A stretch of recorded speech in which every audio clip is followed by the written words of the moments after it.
जी नाज़रीन, मैं हूं मंजर बशीर गोंदल सोशल राउंडअप के साथ आपकी खिदमत में हाजिर हूं। जैसा कि आपको पता है कि पाकिस्तान में हर रोज कोई ना कोई इलेक्शन तो होते रहते हैं।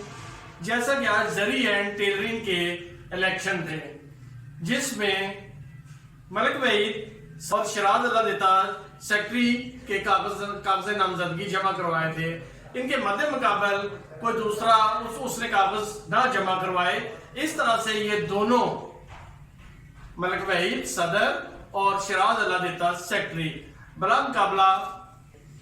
आइए आपको लिए चलते हैं कि ये जो सा पुररौनक समा था आज इनके जश्न का, इनको बकायदा नोटिफिकेशन भी जारी कर दिए गए इनकी कामयाबी के, और मुख्तलिफ बाजार की गलियों से, बाजारों से, मार्केटों से इनको घुमाया ढोल की थाप पे, और इनको अपने ऑफिस में वापस लाया गया।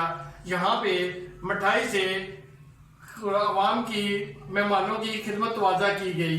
इसी के साथ मुझे दीजिए इजाजत। देखते रहिए पाल न्यूज पाकिस्तान।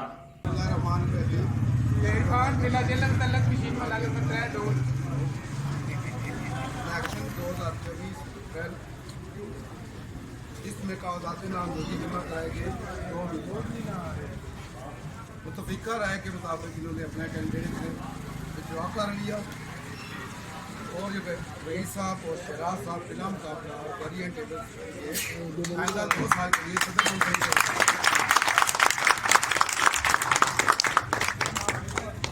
हमारी ये तंजीम 1992 से शुरू हुई थी।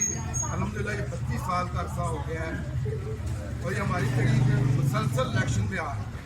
यानी हम कोई सिलेक्शन नहीं कर रहे, इलेक्शन होता है 2 साल, और ये 32 साल तरीक में ये पहला मौका है कि हमारे ये वाहिद बिना मुकाबला मुतहरिक होंगे।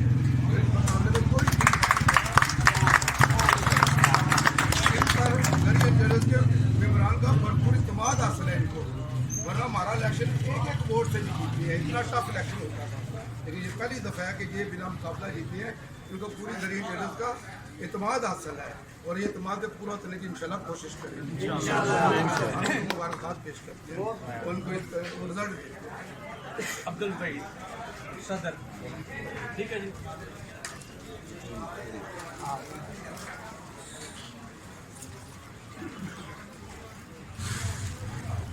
नाम मुबारक राजा मुबारक पेश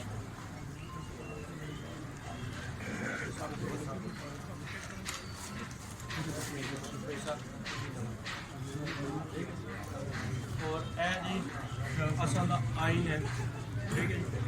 एक आइन की कापी जा रही है, जिससे 171 बंदियां की वोटर लिस्ट है, ठीक है जी। 171 बंदे साढ़े को रजिस्टर, ठीक है जी। ये इन सब को नाल अपने लैके चलना है, क्योंकि सारे ठीक है जी। ये हूँ ये सारिया चीज़ों में तैयार रखना जनरल सैकटरी का काम है। दूसरा जनरल सेक्रेटरी सिराज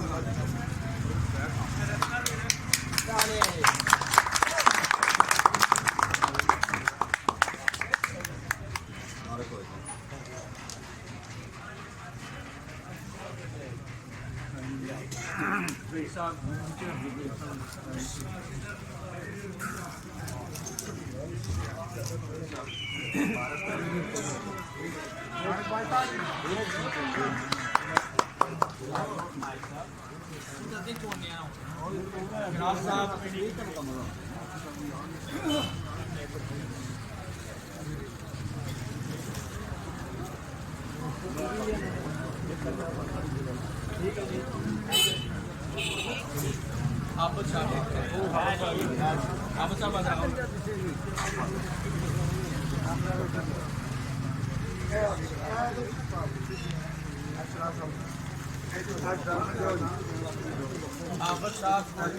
इस इलेक्शन के रूए रवान सारे का ये सारा क्रेडिट इन्हों की जित का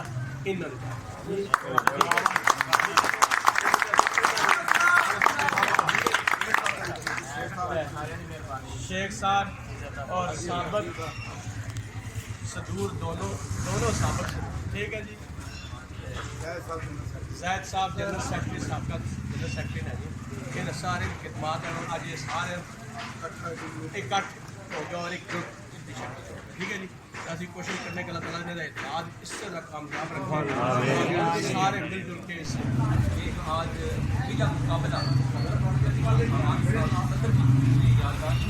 इकामत नसीब फरमा और इन्हें अपनी जिम्मेदारियों को समझते हुए निभाने की तौफीक अता फरमा सबको आपस में मज़ीद प्यार मोहब्बत इत्तेफाक नसीब फरमा या शरीरों के शर से महफूज फरमा नासिरीन के हसद से बचा मैली नज़र वालों की मैली नज़र से महफूज फरमा